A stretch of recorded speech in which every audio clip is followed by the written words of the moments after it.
Welcome to the WBUC Friday Show. I'm Trenton Davis. And I'm Trey Davis. Hoover City Schools is looking for a new superintendent. Andy Craig, who has served in the role for more than 7 years, has resigned his position to take a job with the Alabama Department of Education. Craig's resignation came as a surprise to many, including School Board President Donna Frazier, who said the board will meet in the near future to address the many issues resulting from his unexpected development. One of the issues the school board has been dealing with is rezoning. 2 weeks ago, we covered a story about the myths of Hoover's rezoning. Now we have students' opinion on the subject.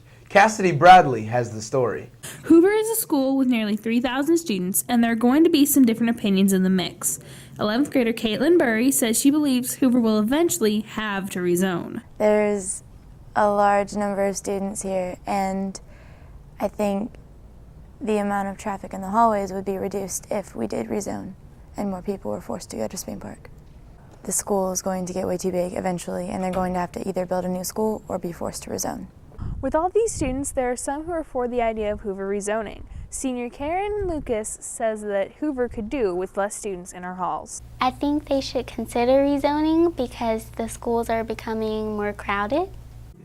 While there are no plans of rezoning, Hoover does have plans for adding on. We spoke to another 11th grader, Bailey Ottman, who is for the idea of Hoover's new project. I think they should. We could have more classes, more opportunities. All in all, students are in favor of Hoover taking some action, but until something big occurs, nothing's going to change. Reporting for WBUC News, I'm Cassity Bradley. As first semester exams approach, some students may be in need of a little extra push.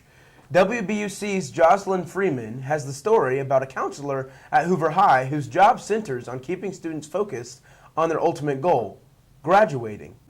There are many coaches at Hoover High School that focus on athletics, but there is one coach that falls into a different category. Graduation coach Latandria Sanderson helps students academically. She works with the students who are trying to transition to Hoover High School and change the way they learn. Her ultimate goal is for every student that comes to Hoover High School leaves with a high school diploma. She says she adores her job and the connections she makes with students and parents. Love what I'm doing. I love it because I'm not inside the box. I get to be very creative, and as I said before, work with the individual students, work with the parents, work with the teachers. It's just on a whole different level. I think it's more personal. I get to earn the respect of the kids. They trust me, and I'm able to really be, I want to say, a safe haven, or just be that outlet for them, someone that they have in the building that they can come to. Sanderson is also head sponsor of Minority Achievements Club, otherwise known as MAC Scholars. MAC Scholars is an organization that is for minorities that excel academically. Sanderson mentors students to become successful in life, saying that she uses social media to stay in contact with her students to make sure they're doing what they're supposed to do. All of them. They come to my door. Some kids have my telephone number. Some kids I follow on Twitter. Some kids follow me on Instagram, email, just about anything with the technology. It's an open door. There's, they know the rules as far as contacting me, but I've never had any issues. But any way possible, they can call me. They call me. I'll give them my business card.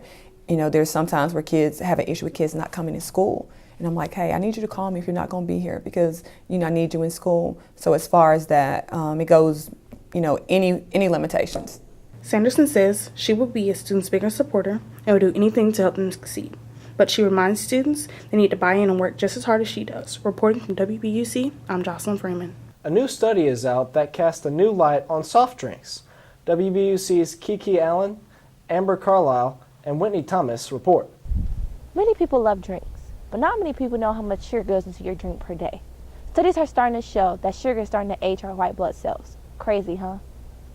The University of California has recently done a study that suggests that drinking an excessive amount of drinks with a high quantity of sugar can put you at a higher risk of not only getting diabetes and becoming obese, but aging faster. We talked to a few Hoover High School students, Diana Collin, Raul Sharma, and Kate Mosley, that drink different sugar beverages such as sodas, Gatorade, juices, and coffee to see how they feel about this new revelation. That people need to start drinking more water and maybe just lower themselves on sugar drinks. It's like your own choice. You have to know when to stop and how much to drink. So it's their choice. I think that there needs to be like cut back on sugars and stuff if that's actually happening, because that's not good. But now that they know what sugar drinks can do to them, will they reduce the amount they drink per day?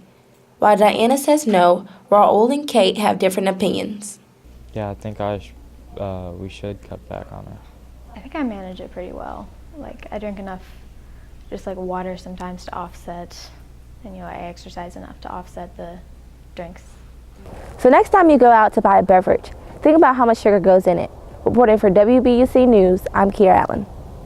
In sports, last Saturday, the Hoover cross country team competed in the state meet in Moultrie. The boys team finished second in the state, while the girls team placed third. Also last week, the Hoover Lady Bucks won the Big Orange Classic.